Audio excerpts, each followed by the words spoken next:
Yes, ma'am, we are live.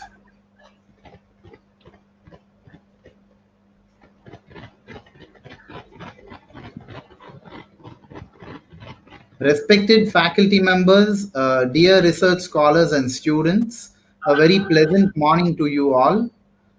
Thank you for joining us again today. After 2 days of insightful lectures by eminent scholars, it gives me immense pleasure to welcome you all once again to day 3 of the 3-day webinar series on language and literature organized by the Department of English and Other Foreign Languages, SRM Institute of Science and Technology, Ramapuram campus, Chennai. Today, we are broadcasting a live webinar on oblivious frequent deployment of French lexis in English language and insight. And we have with us today Dr. P. Jayapriya, Associate Professor and Head, Department of English and Foreign Languages, Mother Teresa Women's University, Kodaikanal, who is going to share her knowledge and understanding of a rather intriguing and interesting topic. So please stay tuned. Before we move on to the welcome address, I would like to gently remind all the attendees who have joined us today to stay with us till the end of the session to access the feedback link, and please do not forget to post your queries, if any, in the live chat stream on YouTube only during the Q&A session at the end of the presentation. I would now like to call upon Dr. Rama, Professor and Head Department of English and Other Foreign Languages, to deliver the welcome address. Over to you, ma'am. Thank you, Walter. Happy morning and warm welcome to all the attendees. After smooth sailing for the past 2 days, we are into the last day of our 3-day webinar series on language and literature. The Department of English and Other Foreign Languages, SRM Institute of Science and Technology, Ramapuram, feels immensely pleased to thank you all and welcome you to day 3.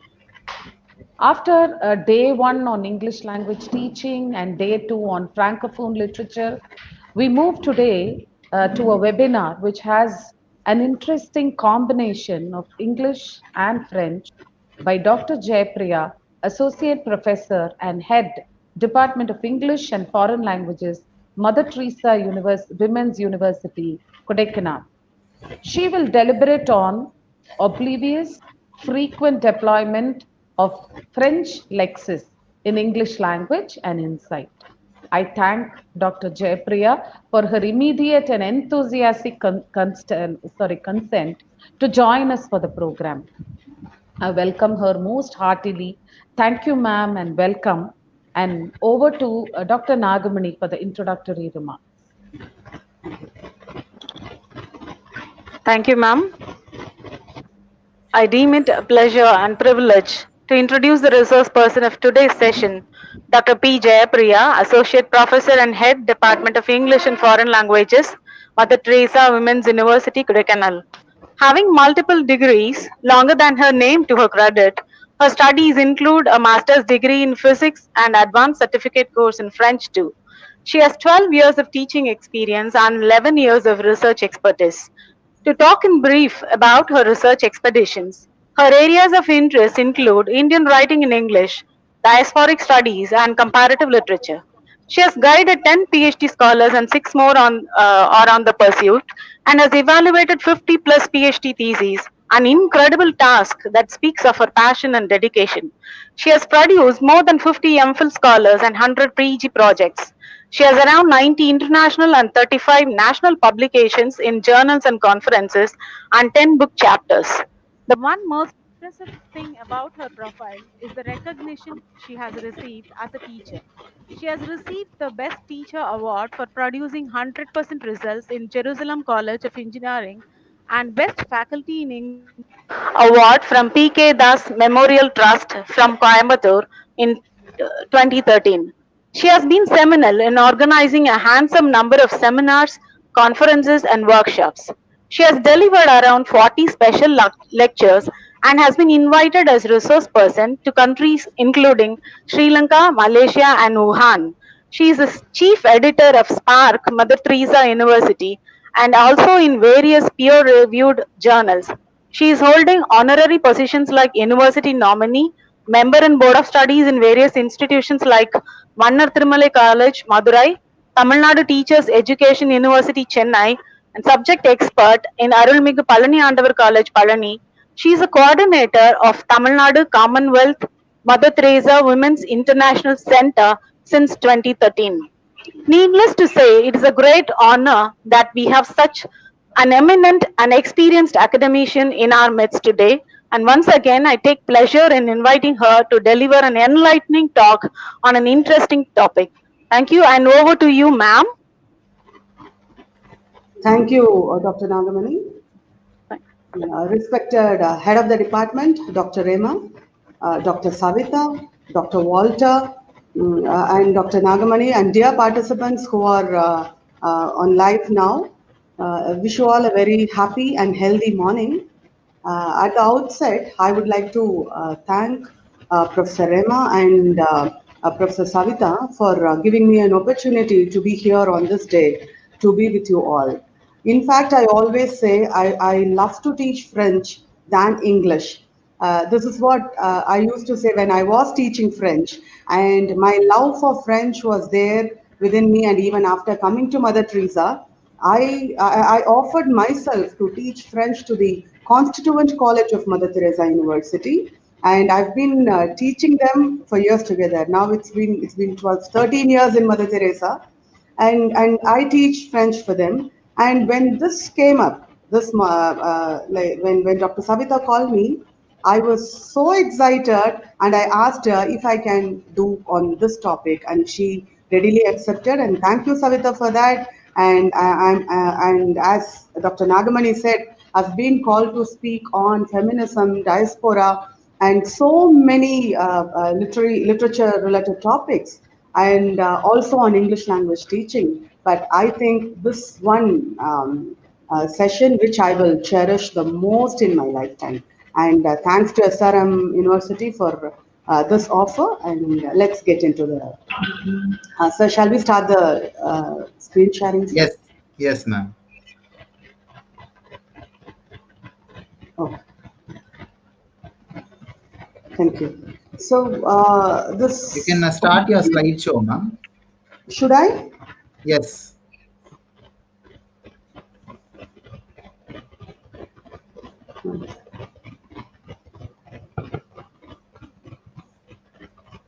How do You I can do go it? to your PPT. It is already shared on the screen. Yes, sir. Oh, okay. Just go to your PPT and start the slideshow. Is that fine, sir? Yes, yes, ma'am. Oh. Go ahead, ma'am. Yeah, thank you. So, oblivious frequent deployment of French lexis in English language and insight.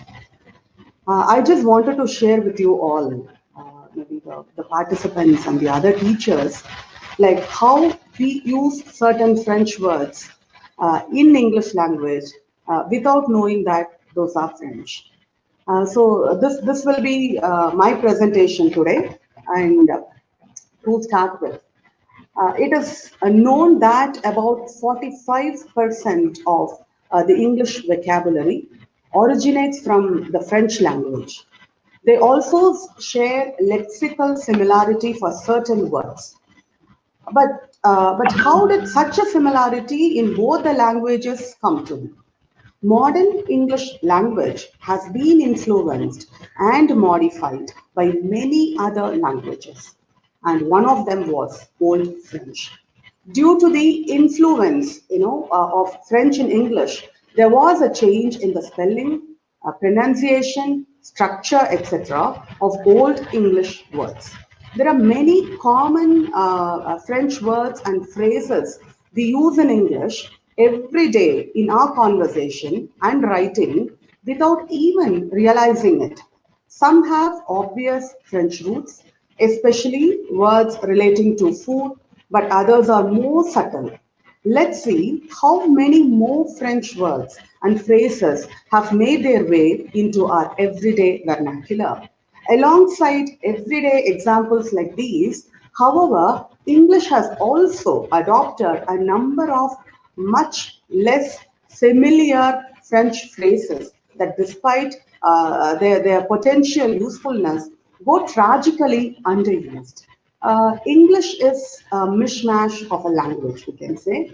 Many native speakers recognize French words in English when they see them, but few know their true original meanings. While a majority of English words with French roots have morphed, changed through spelling and sound, there are endless everyday words that have remained purely French considered. Um, so although here, although English is a Germanic language, it shares a lot of vocabulary in French, which we call it as a Romance language, right? So when did English language borrow French words? So to know this, we need to know a little bit of history. As discussed earlier, as we've been, talking about this, English is a mishmash of a language. It is a product of many cultures clashing on the British Isles for over 1,000 years and an empire spread around the globe. In order to understand the way French influenced the English language, we all have to know a little bit of history. In antiquity, Celtic languages were spoken in the British Isles. Then, around 50 CE, most of the territory was invaded by the Romans. Britannia became a part of the Roman Empire, and Latin became the language of political and administrative life.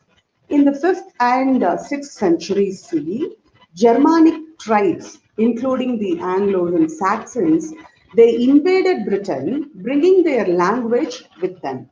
But Latin remained a strong presence, since it was the language of the powerful and far reaching Catholic Church.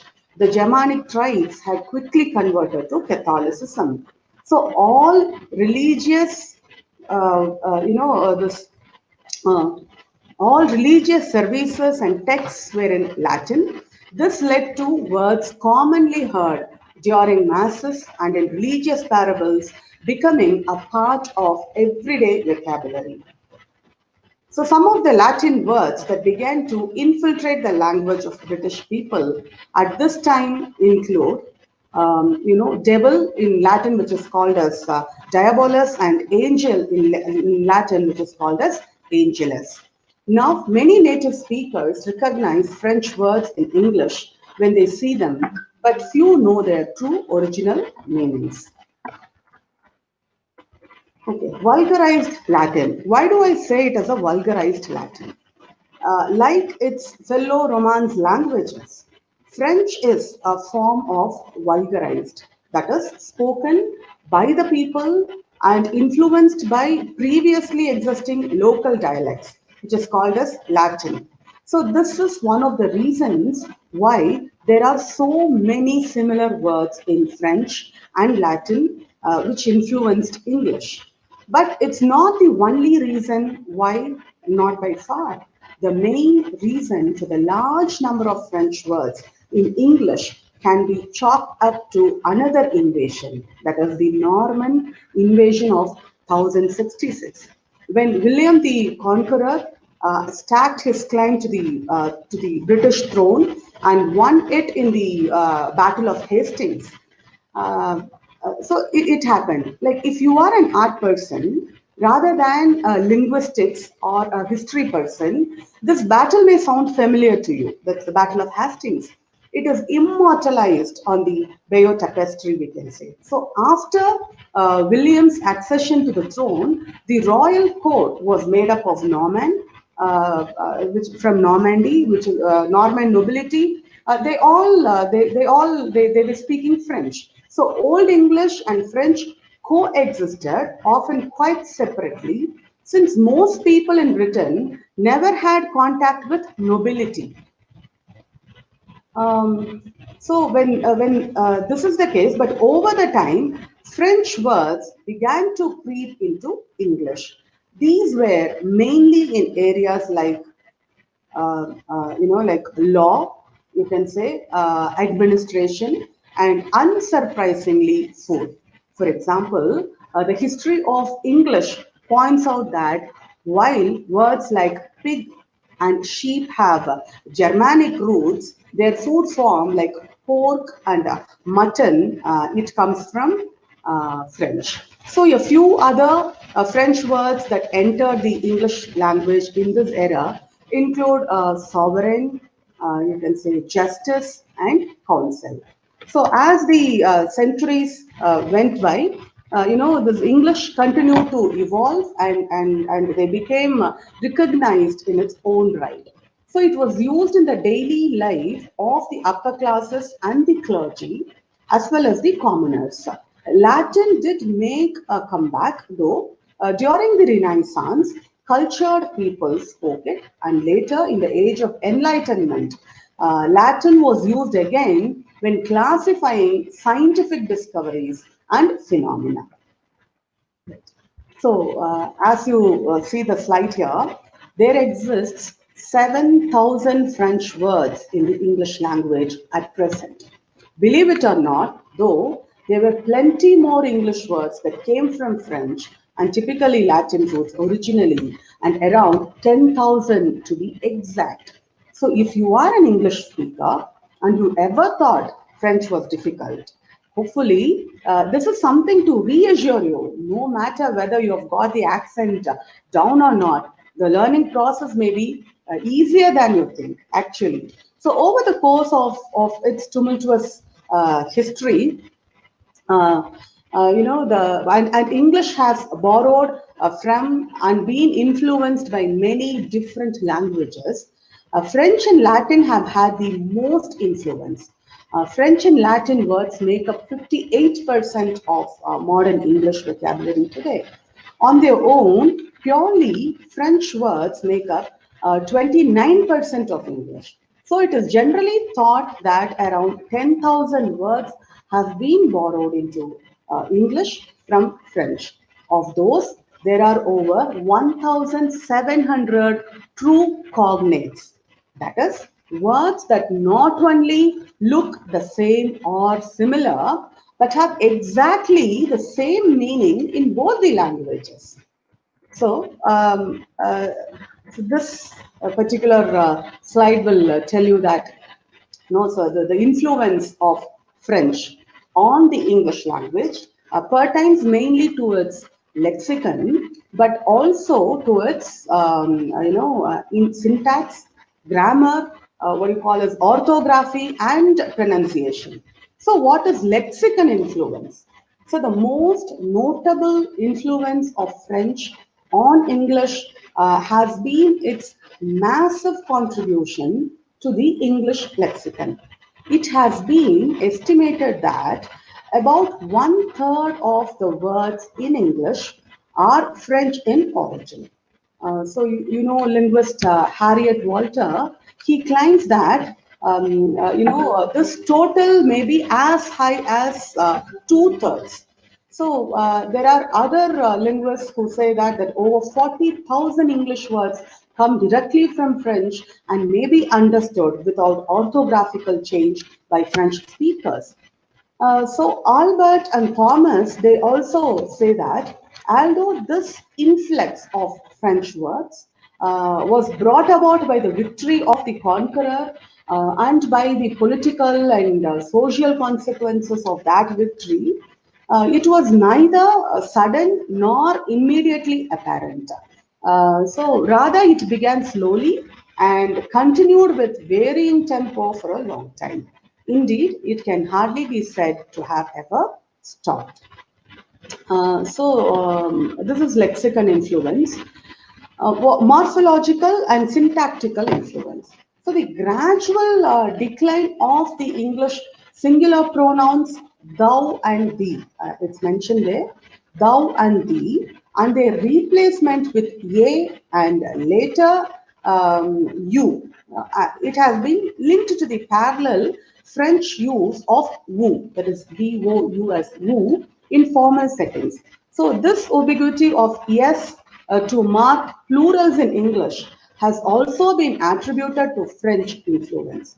However, the S ending was common in English even prior to the Norman conquest, since AS was the standard suffix form of plurals of strong masculine nouns in the nominative and accusative cases.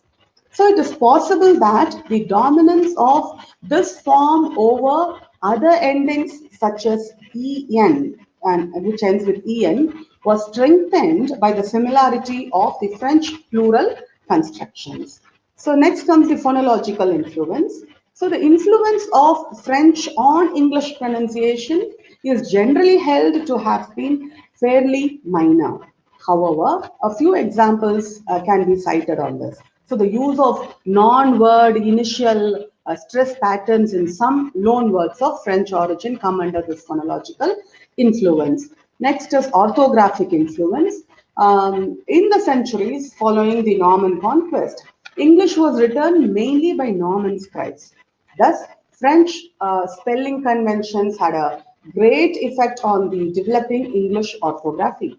And sure, etymology is fascinating too, but in fact, knowing this tie to French can help us better. For one thing, you may have already experienced reading something in French and realizing that you understood more than you had expected because some of the words are the same in both the languages.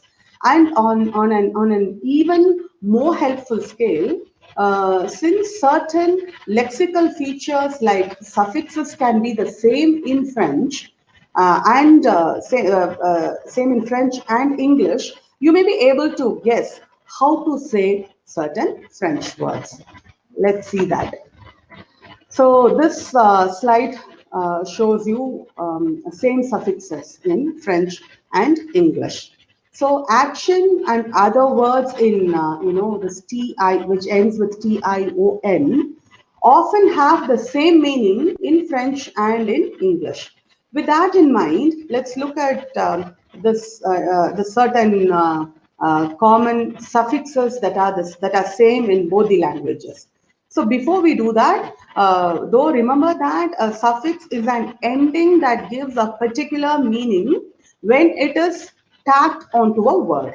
For example, ly is a suffix in English that indicates a word is an adjective or adverb. For example, lovely, quickly. So these are adjective, or we tend to know that it is an adjective or an adverb. So like English, French has many suffixes. A number of these come from Latin. So these include, the first one is ation.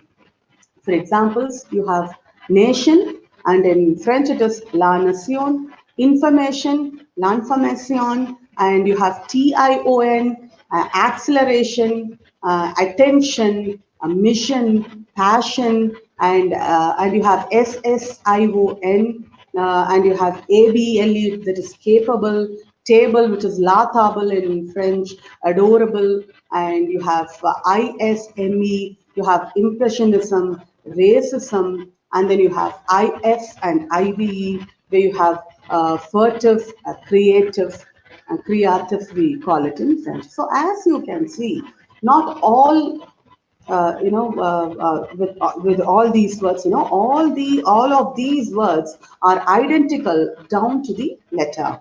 But knowing that root words in both languages can have these suffixes added to them, that which can be very helpful, especially in French conversation.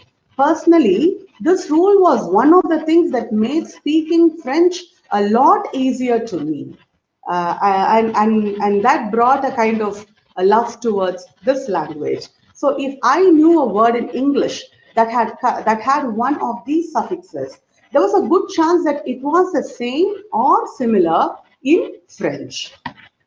Of course, this doesn't mean that you will no longer have to memorize vocabulary for words with these endings. After all, there are some that don't follow these particular rules. Like take, for example, vacation in French.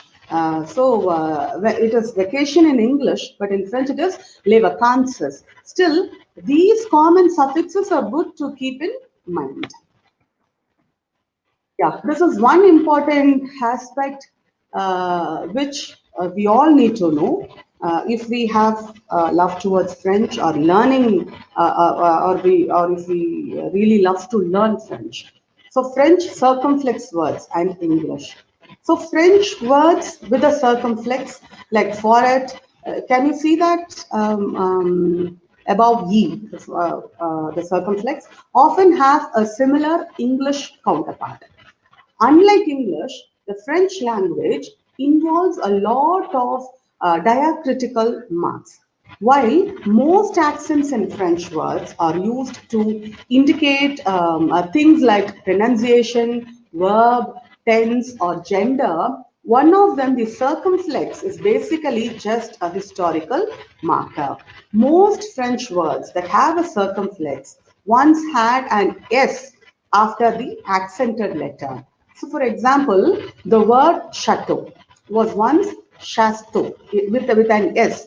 The word forest was once forest. So, that once is a time when French words were being borrowed into English, and so, interestingly enough, many French circumflex words have English counterparts that are very similar with an S.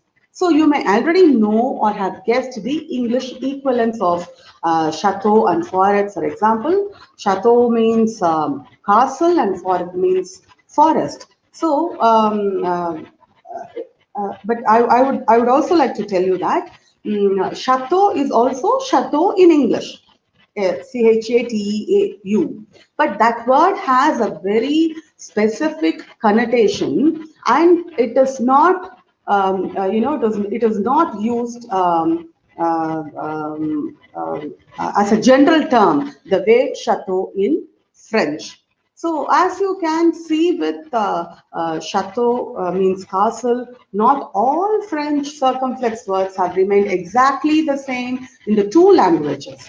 So, and in some cases like être, there is no similar English word at all. So while the tie between French circumflex words and English could be helpful to keep in mind in some cases. For example, you have forêt, you call it hotel, it's l'hôpital, maybe théâtre, etc. So that is forest, hotel, hospital, and theater.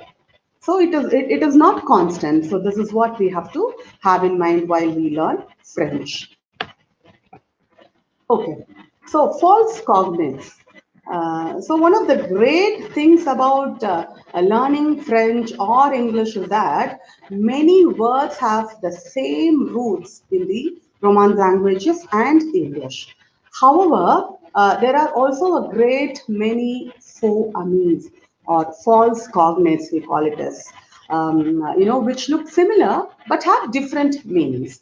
So this is one of the biggest pitfalls for people who learn French. So this type of word is called a false friend or faux ami. We call it as faux ami, FAUXAMIS, faux ami or false friend. In French, words from different languages that seem similar but are in fact not. So the false friends, this exists between English and French because both languages share a common history.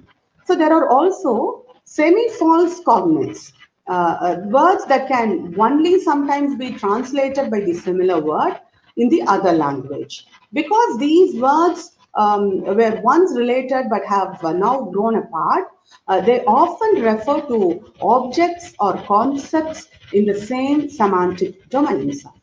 This is where the greater or the greatest risk of confusion lies, and one where learners of either language must exercise and sustain caution. So it is tempting, to clutch at identical or similar words when using another language, even at advanced level. But see, if you are in a bind, you have a good chance of being able to find an equivalent French word if it contains one of those suffixes which I mentioned earlier. or is related to a French circumflex word. So you may be wondering why foami exists at all, since English borrowed words directly from French and Latin. So the answer is it's simply because of how language evolves. Even in English itself, certain words have changed meaning over time or have additional connotations than they previously did. A very interesting example of this in both languages is the word, it is gay. Gay. So this gay was borrowed into English from the French gay, Gai, gay, which means joyful or flashy. So over the 20th century, it came to have an additional meaning in English, like homosexual. Today, this is the dominant connotation that comes to mind for most English speakers. So the English gay has been borrowed back into French, where it also means homosexual. So the French word gay still means happy in French, although some francophones, including those in Quebec, they also use this spelling instead of gay. One of the most important things that etymology can teach us is that words are always evolving. Also, the French words on the left side, which you can see here, on the left side of your the slide, have shared roots but no shared meaning with English words that look just like them. So their meaning in English, excuse me.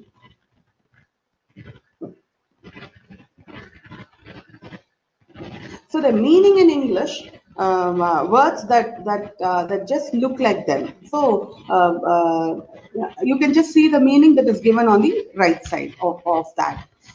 For example, you have actuellement, which means at present, currently, or nowadays. You have cave, which means a cellar, basement, or nightclub. Eventuellement, which means possibly, and genial is inspired, fantastic, or brilliant. Journée means day, vest is jacket, likewise. So these French words, which has been shared this side, they have no shared meaning with English words, but they just look like them. So this is called as a false cognate. So you have some more false cognates here. So the French words in this list have some overlap in meaning with English words that look the same but also have additional meanings. So that's important. These additional meanings are not shared. For example, French cabinet. Cabinet does share with English cabinet the government office sense, but has other meanings not shared with its English cognate. So the extra meanings of the French words, which are not shared with their English cognate, are given on the right side. For example, you can see in French when it is agenda, an extra meaning for that is diary. The cabinet, it is toilet, study, a consulting room or surgery, a chauffeur, a driver in general, circulation is traffic, decade, period of 10 days, dramatic is tragic, editor is to publish, figure to face, herb, grass, manifestate to demonstrate or to protest, massive, solid, robust, you can say, and you have all the words. Parfum, parfum is flavor or aroma. Pork is pig or pig skin. Radio, X-ray. Root is road. Souvenir is a memory or recollection. And sympathetic is likable, pleasant, friendly, or attractive. So these are the false cognates that you can find. Okay, what are the similar French and English words? So there are many English food-related words that originally came from French. But a majority of these have changed a bit over the centuries to be pronounced and written in a more Anglophone way. A good example of this are the words derived from the French word. and the verb, dîner in French, dîner, which include dinner, diner, and dinette, as well as the verb to dine. So you will notice, first of all, that all of these words are pronounced differently than their French ancestors. And you will also notice that their meanings have expanded from these two original borrowed words. Dinner, to dine, or the counterparts of le dîner and dîner, respectively. But a diner and dinette are types of restaurant. So interestingly, this dîner is also a French word, but it's a classic example of a faux ami. Hope you remember faux ami. So in French, une dîner is a child's tea party or tea party set or a set of plastic food toys. So it can also mean a light or a late evening meal, although people don't use it often, but it can also mean a light or a late evening meal. So this being said, there are other French words related to food and dining whose meaning and spelling have remained more or less the same in French and English. A number of these words were borrowed into English in recent centuries. So when French cooking became a hallmark of class for Anglophones, so it came in. So let's check that. So these are the French words, or we call it as French food words, we can say. A la carte. We can, like, we all, as we enter a restaurant, we get this a la carte menu or something of that kind, but this a la carte is from French, which means according to the menu or by the card. When is the last time your loved one brought you to a fancy restaurant where you dined a la carte? Yeah, like if I ask you a question like this, so literally meaning by the card, this is simply an opportunity to order from a selection of separate menu items instead of having a set of meal. So that is a la carte. Then you have aperitif. This is called as a pre-dinner drink.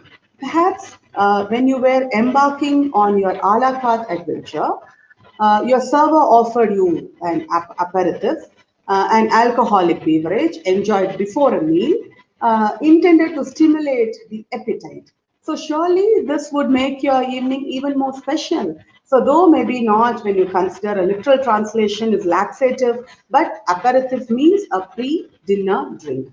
Au contraire means on the contrary. And we all hear this used in a phrase like au contraire mon frère, which means on the contrary, my brother. So this is au contraire. Bon appetit, this is one thing which we often use or hear, which means enjoy your meal. Bon appetit is enjoy your meal. So this literally translates to good appetite and sends wishes for a wonderful meal. And hors d'oeuvre. So this is to be pronounced as hors d'oeuvre, which means appetizer. And it is literally translated as outside the works. Who doesn't love a selection of mini snacks before they tuck into their dinner or anything? So with its tricky spelling, you just know it is an entirely a French term, hors d'oeuvre, we say. And we have menu, a list of dishes. So given the French penchant for fine dining and wine in France, it's no surprise we borrowed so many food-related words. So everywhere, from the local restaurant to a fine establishment, they give you a menu or a detailed list of food and beverages. So menu is from French again. And this interesting stuff, omelette, a dish of beaten eggs. Uh, and this also comes from French. The simple but tasty omelette or omelette, I have given both the masculine and feminine forms here, as it is spelled in French, like the delectable French, thanks to the French. We can all enjoy these egg-based delights from time to time. And you have picnic. Picnic is again from French and outdoor meal. Although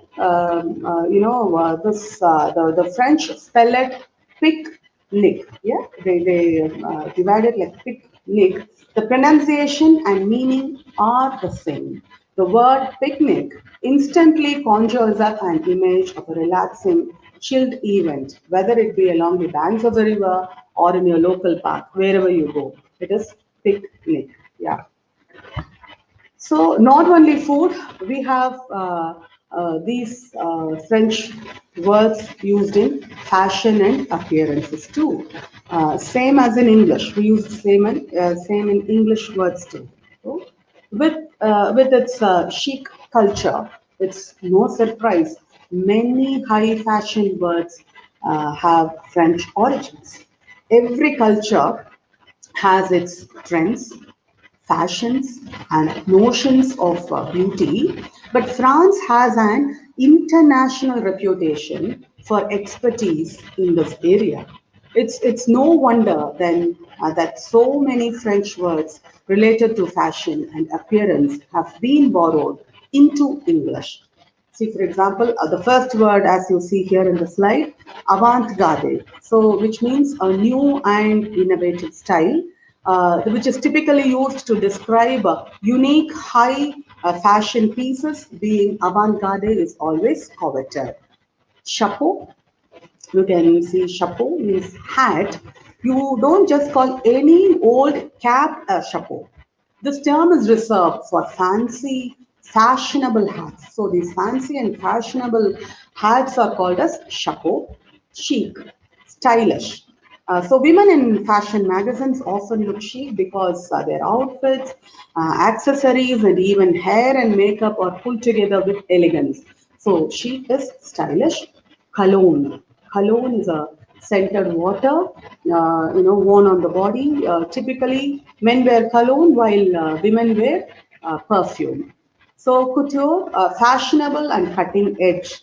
High fashion designers, businesses, and looks can all be described as couture. And an eau de toilette, scented liquid applied to the skin. While you might not use this phrase translated as toilet water, we cannot literally translate it as toilet water, but you find it on most perfume and cologne bottles, eau de toilette. Petit. Petit, we all use it in our conversations. So petit is small in size. Here, petit fashions are made for those who are short, slim, or both. So the term is used to describe something which is small. So that is petit. Let's move on to the next slide. We find here art and culture words. So here are some French words that you will often hear or come across or use in English. You can just check here. Art Nouveau. Art Nouveau means a style of decorative art.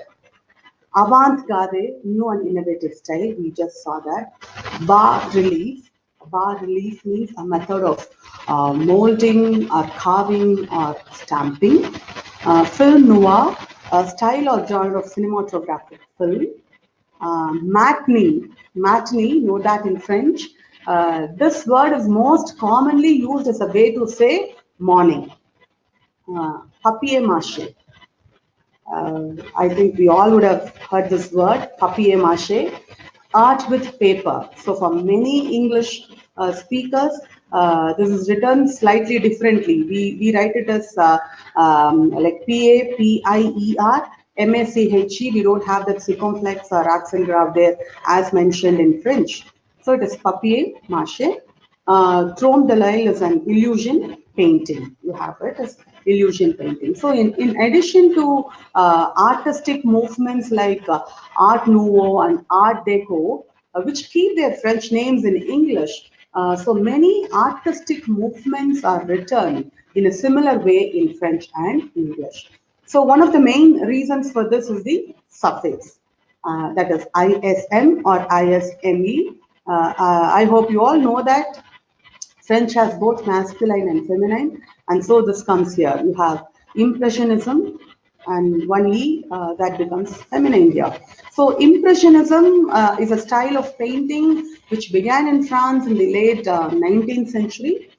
Impressionist painting shows lifelike subjects painted in a broad, rapid style with brush strokes that are easily seen and colors that are often bright. And then we have realism, and another realism next to it that ends with E, which is feminine. So literary realism is a literary genre, part of the broader realism in arts that attempts to represent, this subject matter truthfully by avoiding speculative fiction and supernatural elements. Then we have the surrealism.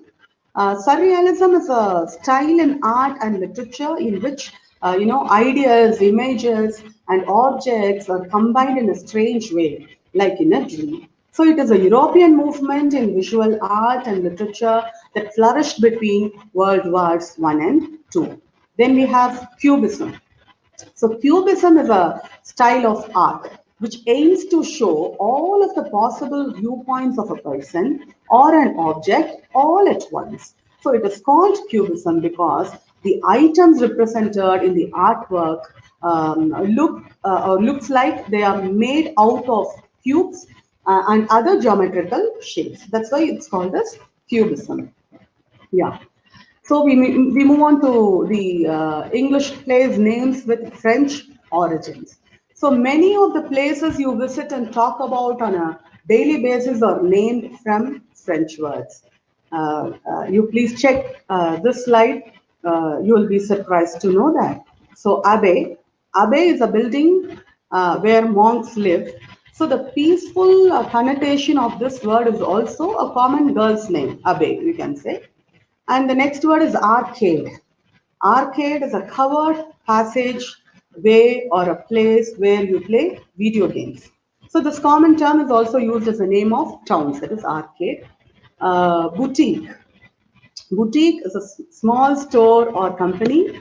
Boutique is the antithesis of a huge department stores too, like what we see, Pothys Boutique in our place, and other stores that we find in our town. So it's usually a high-end store carrying unique findings. That's called as boutique. Now it is maybe it is also used to talk about small companies offering limited or specialist products like hotels and breweries. Yeah, cafe, which we can never forget. Cafe, coffee day, we say. Cafe is a coffee house. We all love an afternoon spent in a cute cafe, right? Perhaps enjoying a croissant with your coffee, or you can have cafe au lait. Yeah, you see all these expressions in the menu card there. Cafe au lait, which means coffee with milk. So whether we are on French time or Indian time, coffee time is always a happy time for all of us. Cinema. Yeah. Cinema is again from French. Cinema is a movie theater. So head out alone or with friends to enjoy a film at the local cinema. If you say you're going to a cinema, then it means that you're going to a movie theater.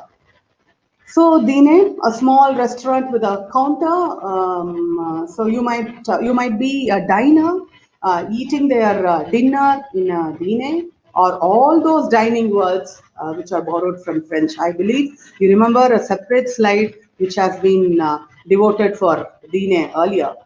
Then we have this pavilion, large tent or part of a building that is open to the outside. You are probably used to seeing pavilions at parks. We say now, I'm back to the pavilion again, right?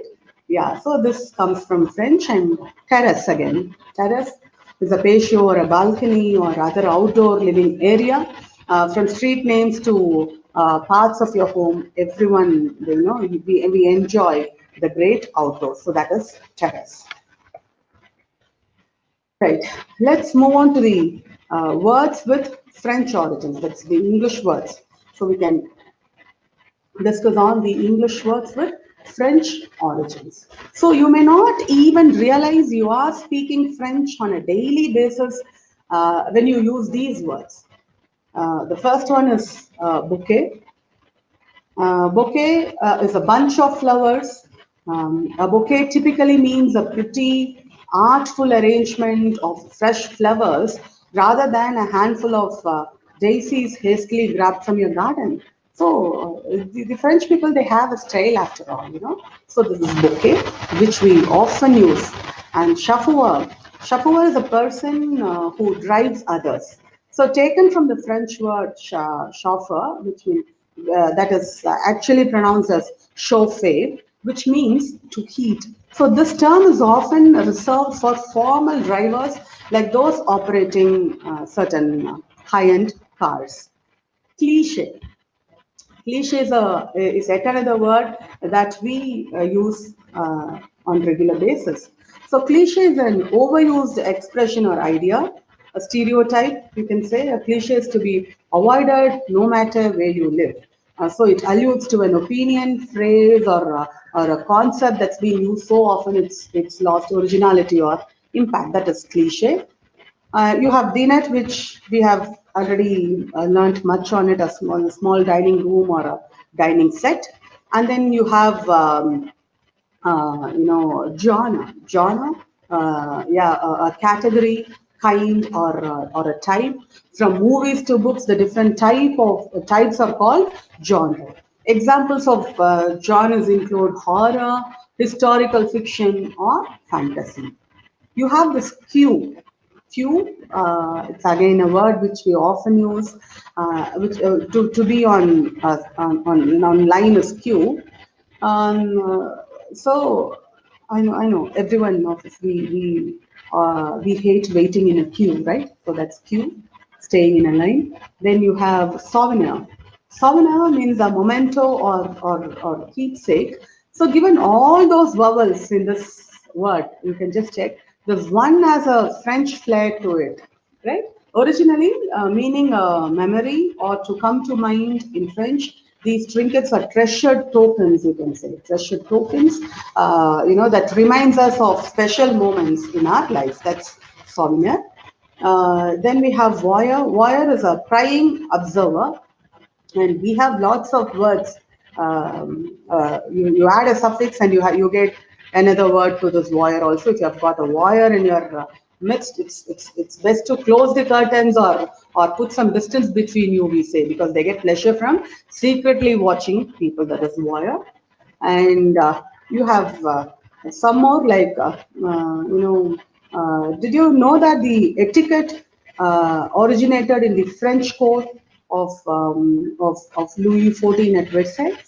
A number of etiquettes. Etiquettes means little cards, which were which were usually used by courtiers to remember all the little nitpicky rules they needed to be abide or they needed to abide by while at court. So they made a note of everything in a small cards. That is called as etiquette. So the words meaning gradually morphed into how to conduct oneself properly in polite society, and that's how we call you need to have an etiquette, we say. So it is this.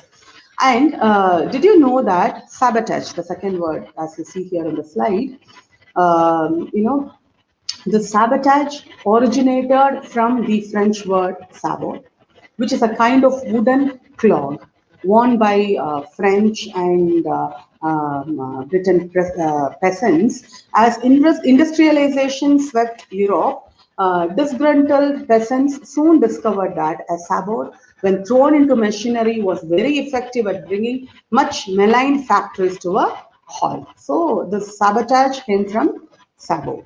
Next is a dentist. So you can simply say to the and be done with it. To the Toother, because that's what it means. Tooth in French is dent, T-E-N-T, dent, and the dentist is a toother. And next one is coupons here. So you love saving coupons for a discount, right? The word literally means piece cut off. right? Couper means piece cut off. Since couper is to cut in French, we got this word as coupons. So the process of being reincarnated, the next word, the process of being reincarnated or born again is rebirth. So thus Renaissance is referred to the culture and style of art and architecture developed during the Renaissance, a revival of or renewed interest in something. So the word envoy here, it comes from the French word envoyer, envoyer, envoyer, envoyer, which means to send. So that gives new meaning to envelope as well, doesn't it? So dossier, next one is dossier. The French words for such a compendium of spine labeled folders, we call it as dossier, the folders. So this was picked up by English speakers in the late 19th century, and it comes from the French word for back, actually, back, which in turn, which is derived from dorsum in Latin, which all means back. So, which means a stack of files is dossier. And an interesting word next is parachute. Uh, Para means protection against, and shoot means fall. So protection against fall is parachute, right? And we have pioneer. Pioneer is a military term denoting a member of the infantry from the French pioneer, which means a foot soldier. A foot soldier is called as a pioneer who was always at the front. So that's how we started calling pioneers here. And then we have amuse. Amuse means entertain. We all know that, amuse. And we use all these words in English too, and which are from French, which are actually from French. Yeah. The next slide has some more interesting words. The first one is carte blanche, which means white card. So having a full authority to do what you want. So this is literally translated as white card, and this phrase tells that there are no rules. So that is called as white card or carte blanche. So you have coup d'etat. Coup d'etat is seizure of power, a successful act or move. So it is often shortened to say as coup. Instead of saying coup d'etat, we say it as coup. In English, when referring to a successful move, it is called as coup. So the French certainly know a thing or two about pulling off a blow against the state. So Napoleon Bonaparte seized power from the French government after the revolution and proclaimed himself as an emperor. So seizing of power is coup here. And then we have faux pas. Faux pas is a social blunder. So literally meaning a false step. A faux pas is to be avoided at all costs. And you will find yourself in an embarrassing situation, usually surrounded by others. So a social blunder is faux pas. Next interesting is je ne sais quoi. We say je ne sais quoi, which means a quality that is hard to describe. The phrase, this particular phrase that literally means I don't know what. So you say je ne sais quoi, which means I don't know what, and is used in a sentence such as that actress has a certain je ne sais quoi. We say that actress has a certain je ne sais quoi. We say, and we have this joy de vivre, which means joy of life. So, it's living life to the fullest. It's joy of life is joy the vivre. And then you have laissez-faire. Yeah, laissez-faire is a carefree attitude, you can say, a policy that people can do what they want without any interference. So they don't want anybody to interfere. That's laissez-faire attitude we call. So you can have a laissez-faire attitude or a laissez-faire government, you say. And Ola. Ola is something you hear from most French people as they in their daily conversation as they speak. So Ola is behold, there it is. So anytime you want to show off something, you can make it more exciting by saying Ola, right? Yeah. So we have some more words here, which continues to the previous slide. Yeah, deja vu, right? Deja vu. So, what is deja vu here? I'm having deja vu has somehow secretly slipped into English today. To solely describe an inexplicable instance that may have never actually happened. So already seen is the English translation of the French phrase with which we associate that weird feeling of reliving the same past experience.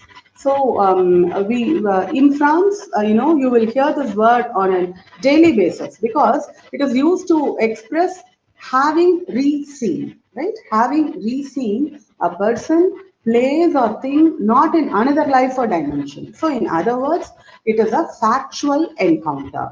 So, the French, they too believe in the weird phenomenon. So, but they have a different way of spelling it with a hyphen. I think that I have given it there also, deja vu with a hyphen and without a hyphen. So, there is no difference in pronunciation though, which is why context is always a key here. So, R2 deja vu is a film. So, the example you can see there, R2 deja vu is a film, which means have you already seen this film, right?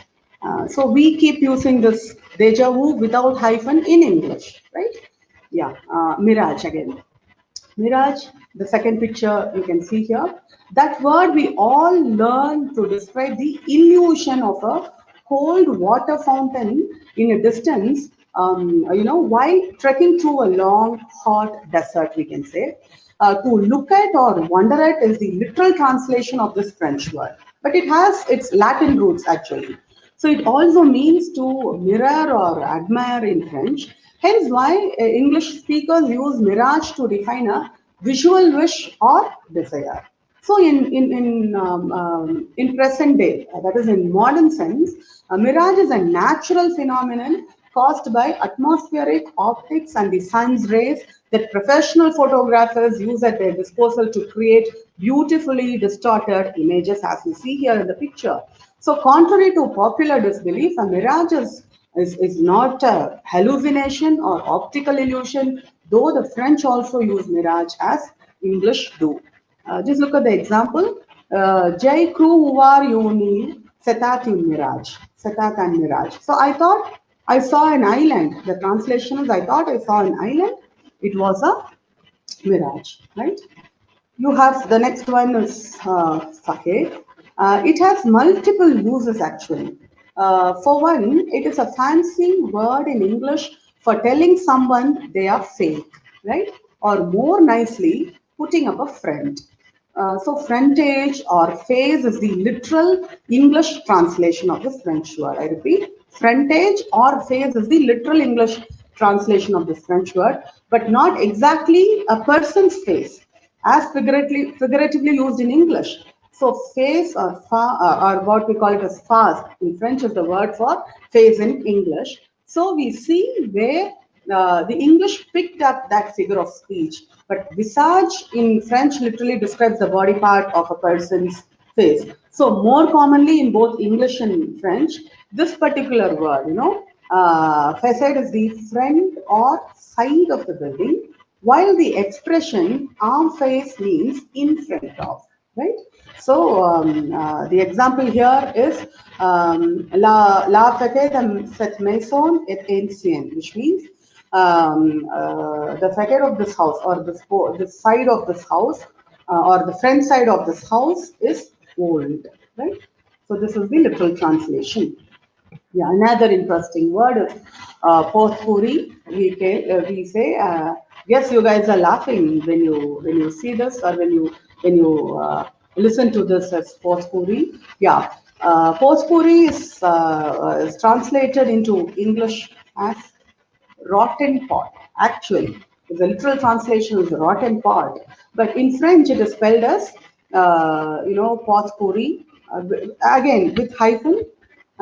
In English without hyphen and has the same meaning as its English counterpart. So, which means a fragranced, dried flower fruits and herbs used to get rid of bad odors. So some mostly women they place pouches of potpourri in their drawers and almirahs to keep clothes smelling fresh. Okay. So it is also a French word for a Spanish. Apart, if you leave French, it is also a French word for a Spanish stew made in bourgeois. So made from a large variety of ingredients, which explains the other English definition of potpourri. You can also call it as a collection of diverse items. So the example which I've given here is Jay Ashat, potpourri pula Sal the band, which means I bought this potpourri for the bathroom, right? Yeah, matinee again here. Matinee, a first showing of a movie or spectacle. How much do we love those? So they are affordable and place you on top of a movie critics list. So on the French side, this matinee, matan means morning as well as the entire morning. Okay, from sunrise to noon is called as matinee or matin in French. While the French might also have their matinee, their matinee movie deals. For them, it refers to the first showing in the afternoon, but not in the morning. So, furthermore, matinee in French is also a woman's morning dress, robe, or attire. But this is not used anymore. But actually, it also says that it is a robe of a woman, right? So this is matinee and matan. So, for example, you have C'est une belle matinée, which means it's a beautiful morning. Yeah? And yeah, next one is encore. Yeah, encore. As the picture says, you remember any time shouting encore, encore while giving a standing ovation, raising both of your hands clasped together to make a single fist, shaking it from left to right. So this is a phrase English speakers use after an impeccable performance. That is encore. So good that you need more encore, we say. So for English speakers, encore is only related to showbiz. But in French, it's a daily dose. Again or another or very, very little translations like yet, still, even or more intricate translations. But the main thing I would like to tell you is pas encore, which means not yet, which is commonly used. Here you have un veux-tu encore, which means do you want some more, right? Right. When it is pas encore, which means it's not yet. Right. Another interesting slide to you. RSVP. So what is RSVP? See, you have been, invited to countless weddings, baby showers, sweet 16s, birthday parties, and other parties in your whole life. But did you ever think about what RSVP stands for? In case you never did, it is an original French acronym. It is RSVP, as you see here. It is Répondez, s'il vous plaît. We say it, Répondez, s'il vous plaît. So, which means respond if it pleases you. So that is the actual meaning, or respond if you please, you can say. So there we go again with that grammatical contraction. So if you're wondering, there is no English translation or acronym. We have completely stole it from the French, that is RSVP, that is Répondez, s'il vous plaît.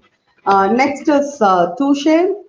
You have I got, yeah, or nice one is how this English speakers express the French phrase. Usually after a smart aleck remark or a quick witty response. So especially I've given a fencing picture here. In fencing or any other battling, touche can also be a hitting somebody.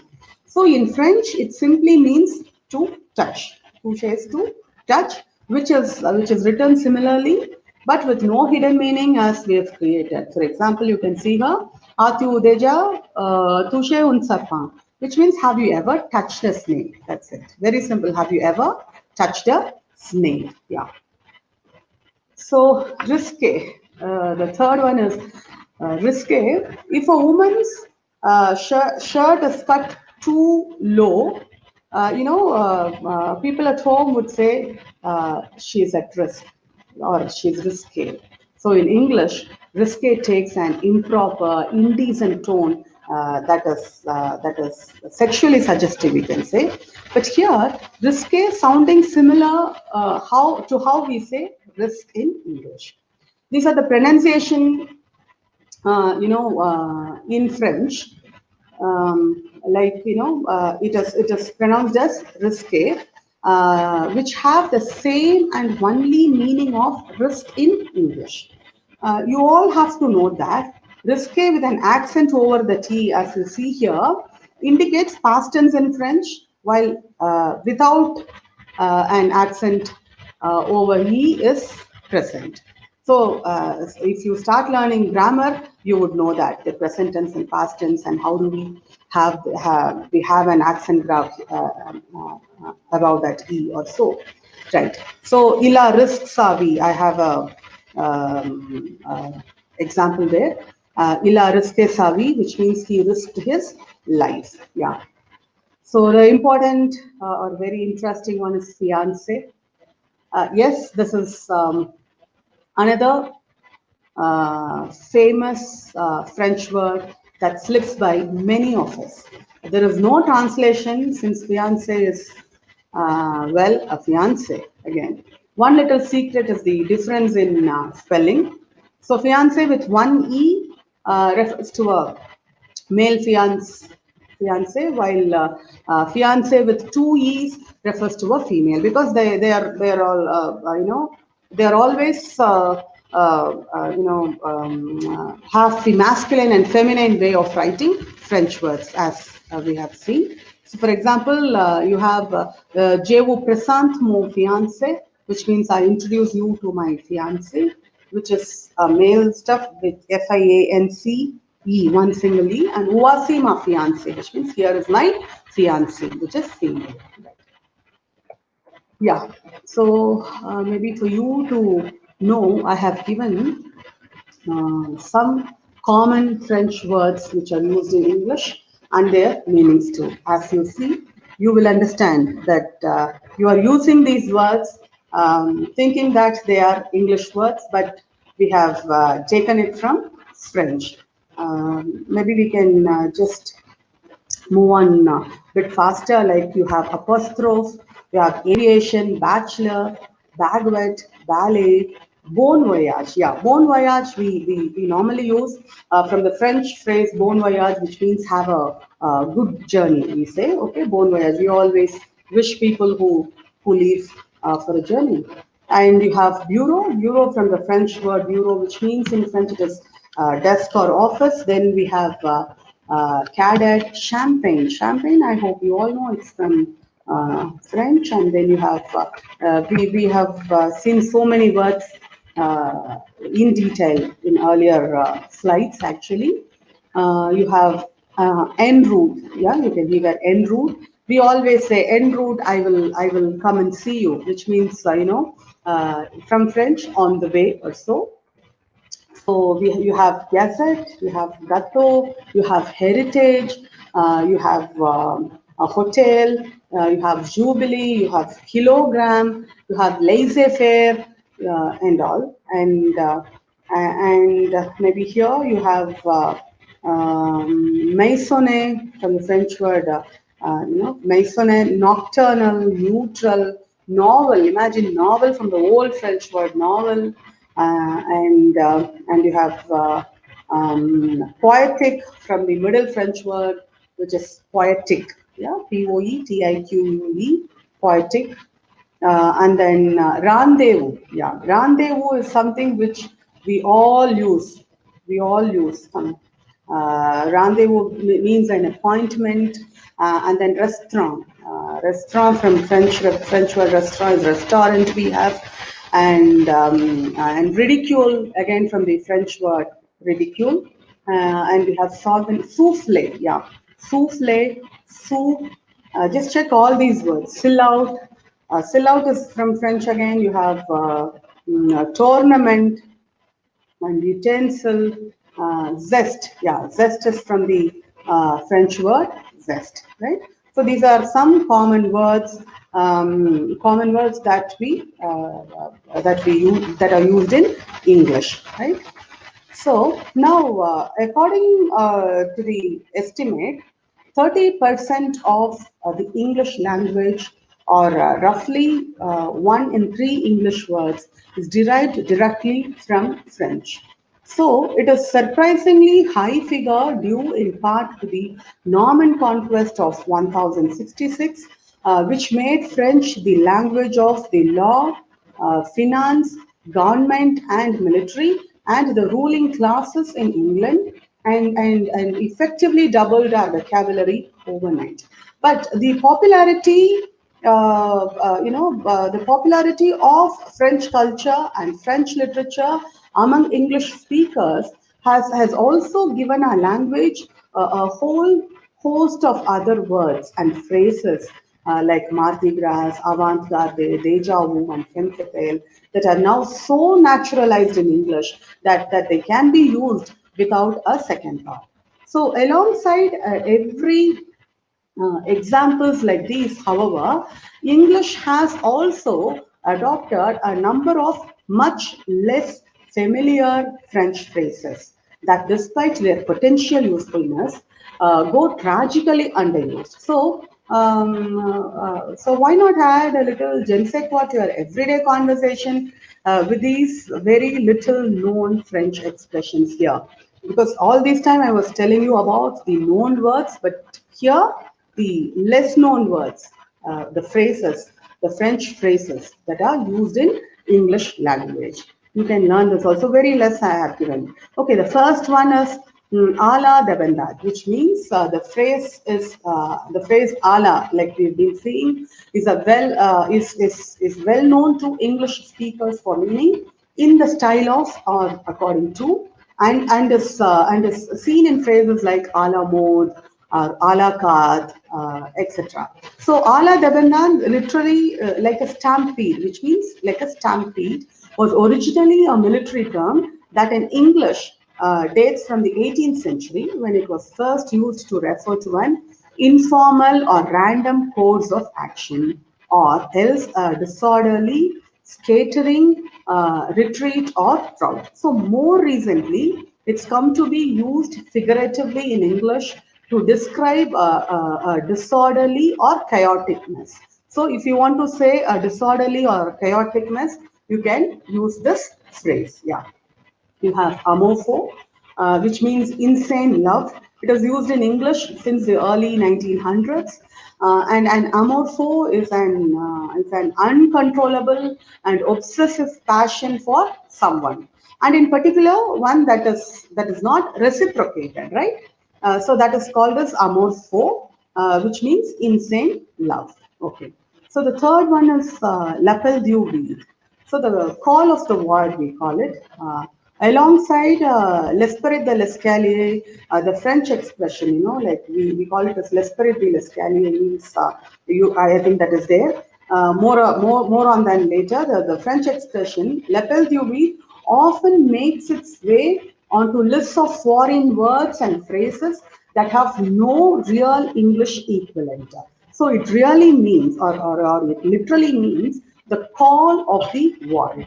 So, but in practice, it is usually explained as the bizarre inclination some people have for doing something dangerous or deadly. So, no matter how foolish they know it is. So when you are standing on a beach, see, for example, l'appel du vide is a voice that tells you to swim away and never come back. So when standing on a cliff top, l'appel du vide tells you to throw yourself off. So there might not be an obvious English equivalent for this, but the concept of l'appel du vide is related to the psychological notion of intrusive thoughts, and the mythological song of the siren blamed for luring sailors to their doom. So that is Lethal Dew. Then we have this Apremua le deluge, right?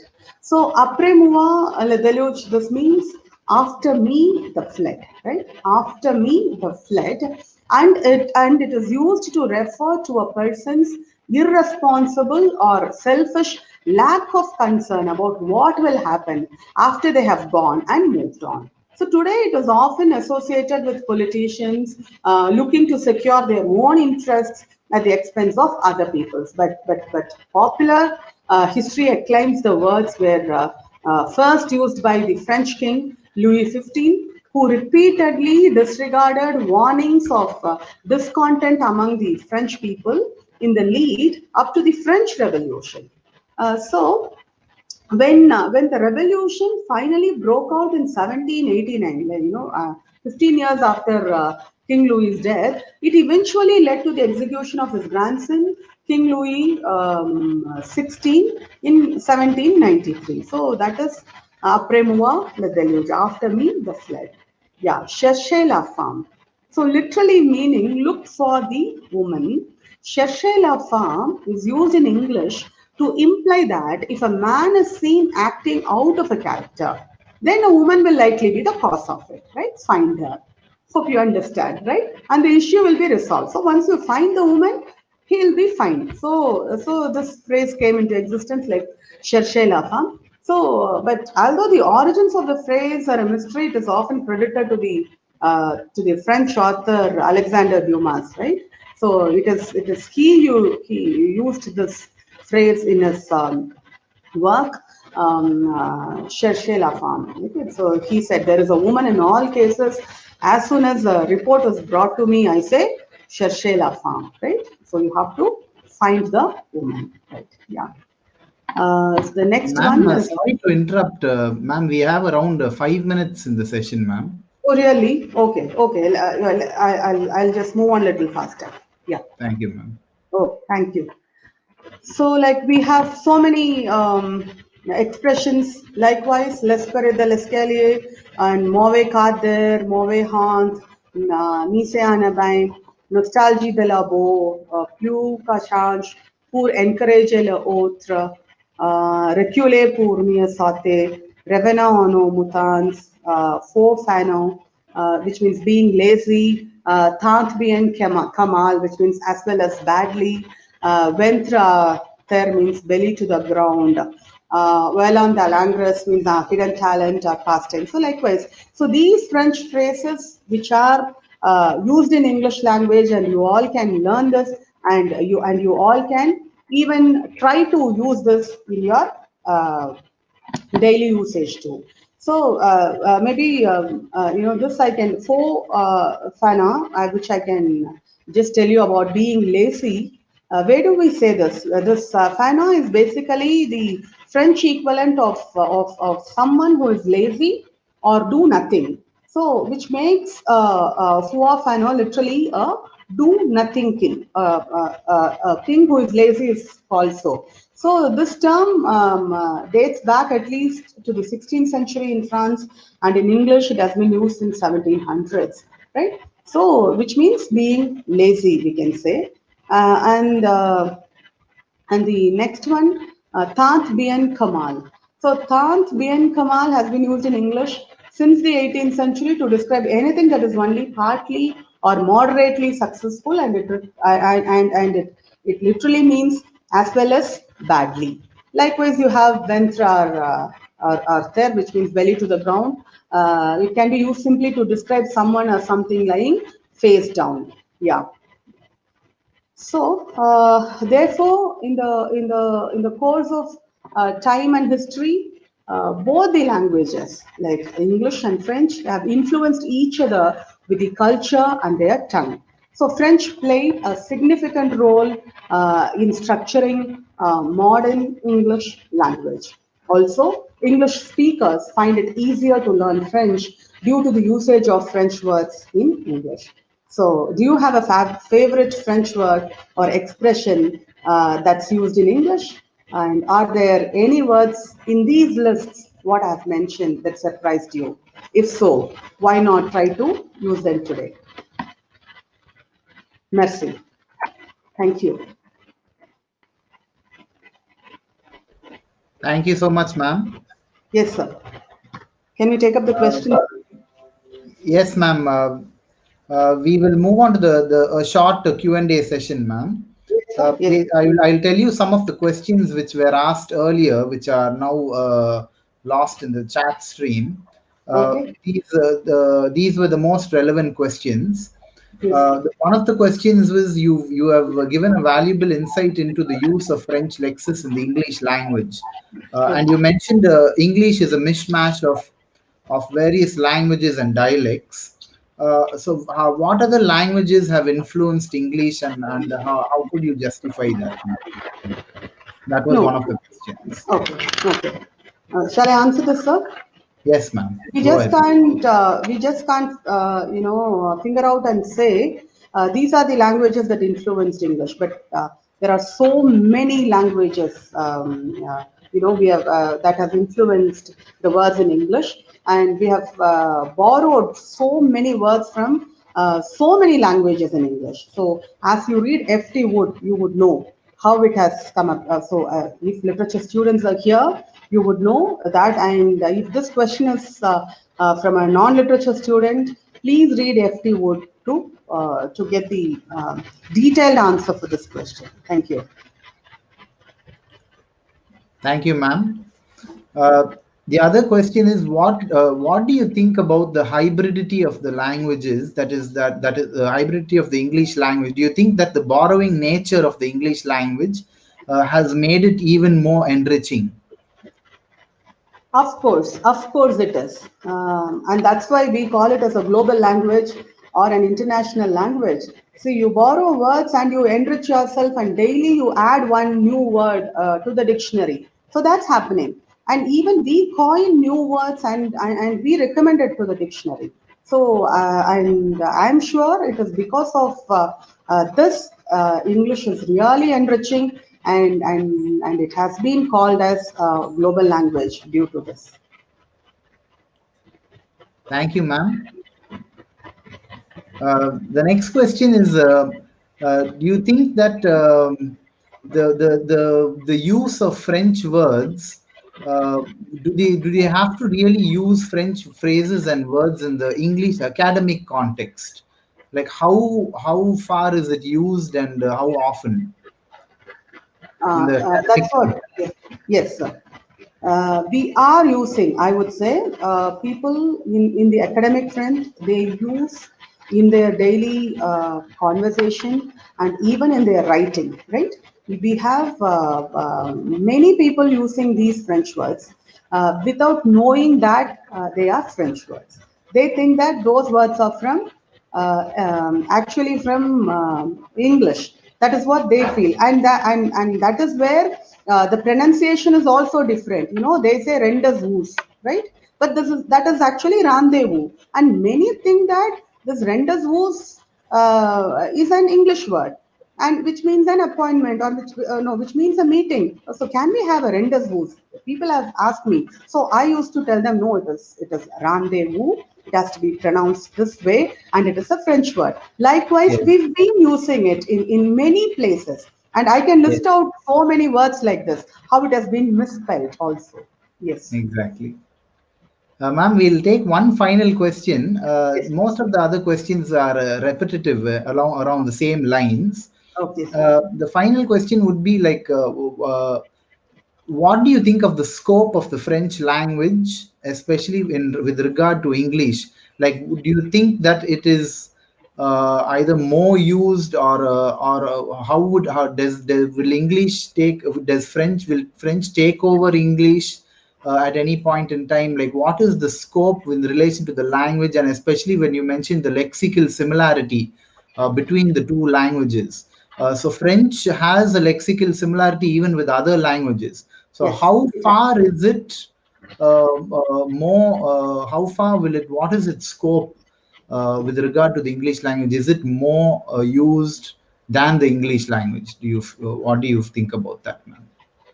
See, French is the second sweetest language, I would say, of all the languages, right?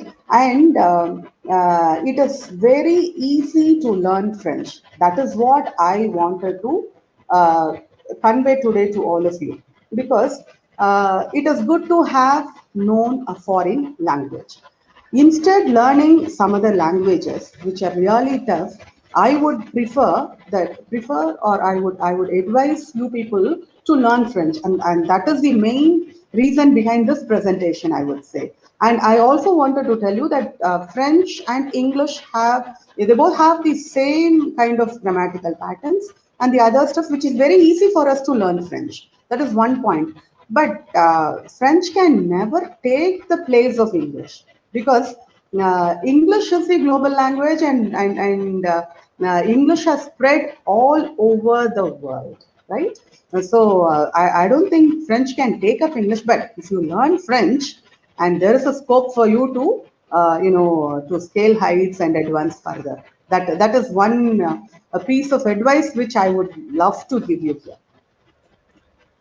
Thank you so much, ma'am. With that, we come to the end of the question and answer session. Our HOD, Dr. Rama, had to attend an urgent meeting, ma'am, so she couldn't stay with us till the end. I would like to now request Dr. Nagamani, Assistant Professor, Department of English and Other Foreign Languages, to deliver the formal vote of thanks. Over to you, ma'am. Thank you so much, ma'am, for an insightful session highlighting the nuances of French lexis and how it is being incorporated into English. The entire session turned out to be so interesting, and it explicated how much passionate you are about both the languages. Thank you once again, ma'am, for having readily accepted our invitation and given our illuminating and enlightening lecture. And I'm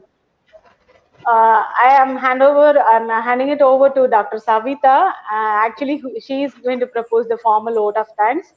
On behalf of our HOD, I'm thanking you once again, ma'am, and over to Savitha, ma'am. Thank you. Thank you, ma'am.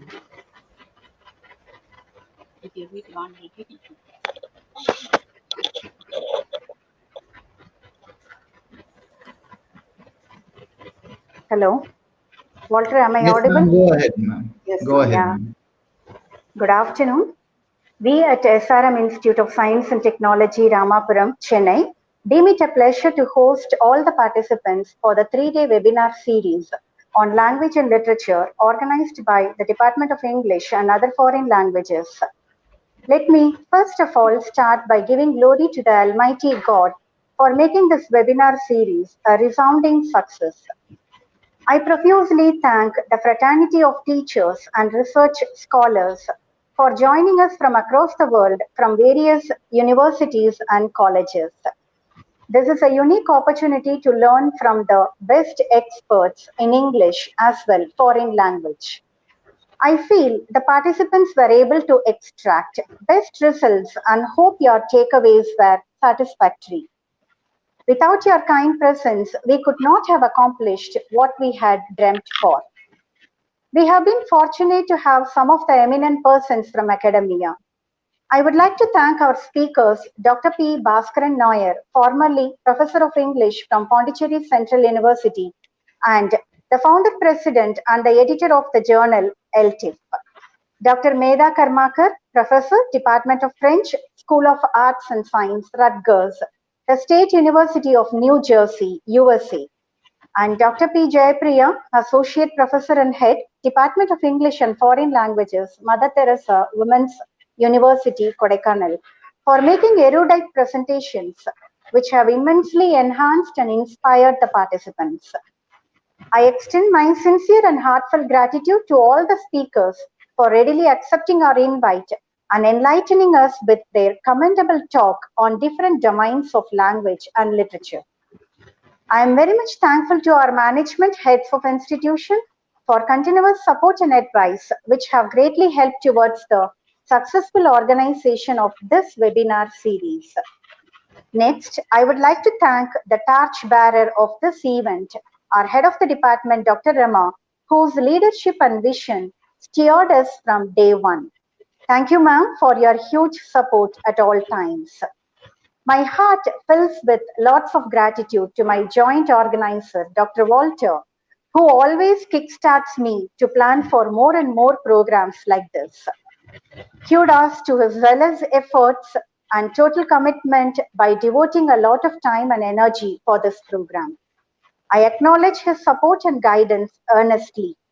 With deep sense of appreciation, I recognize the coordinators, Dr. Nagamani and Mrs. Preeta Basu, for their constant support and for ensuring that this webinar series becomes a memorable success. I thank all my department colleagues for their moral support, and I owe special gratitude once again to all the participants from various institutions across the world for joining us every day in this learning process. Thank you.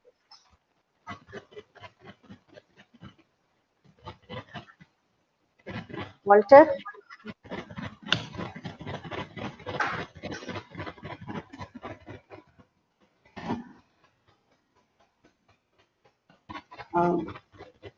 Dr. Walter, Walter? Yes, thank you so much, ma'am, for that wonderful vote of thanks. Thank you, Jaypriya, ma'am, for a wonderful session. I need not say the feedback from the participants is mind blowing. They said that they have been very engrossed in the session. It has ended the 3-day webinar series has ended on such a positive note, with all the participants appreciating the wonderful session blend of French and English language that you have brought to this series. Thank you so much, ma'am, immensely for your effort. And with your kind permission, I would like to share your PPT with most of the participants because they have requested, ma'am. please, Uh, please, they you are can. requesting the PowerPoint. So with Yeah, that, we sure. come to the end of the session and the 3-day webinar series organized by the Department of English and Other Foreign Languages, SRM Institute of Science and Technology, Ramapuram Campus, Chennai. Thank you, one and all. Thank you, ma'am. Merci beaucoup. Merci beaucoup. Thank you, Merci, ma'am. ma'am. Can leave the studio, ma'am. Yes. Savitha, ma'am, thank you.